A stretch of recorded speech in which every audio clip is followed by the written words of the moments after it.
મારું નામ છે દિનેશભાઈ જેઠવા. હું નગરપાલિકામાં સિનિયર સુપરવાઇઝર તરીકે નોકરી કરું છું. અને આજની તારીખમાં વાલ્મીકી સમાજના પટેલશ્રી અને આગેવાનશ્રીઓ અને હું સાથે હતો એની ઓફિસમાં ચીફ સાહેબને આવેદનપત્ર આપ્યું, પ્રમુખ સાહેબને આપ્યું. એમની અમુક બાળકની માંગો હતી. મેન મુખ્ય માંગ તો એની હતી કે વેરાવળ શહેર નગરપાલિકામાં કામદારોની ભરતી કરવી. કેમ કે આ જે જૂનામાં જૂનું સેટઅપ પ્રમાણે ચાલી રહ્યું છે અને વેરાવળ દિવસે દિવસે વધતું જ જાય.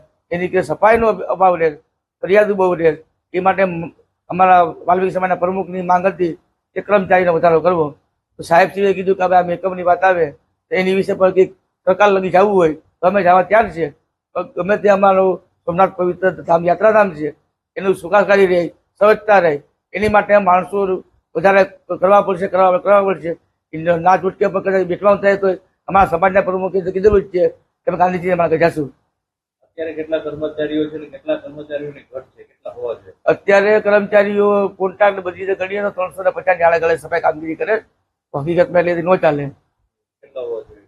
1200 માણસો હોવા જોઈએ વેરાવળ પાટણમાં. કેટલા સમયથી આપ આવી રજૂઆતો કરો છો પાલિકા?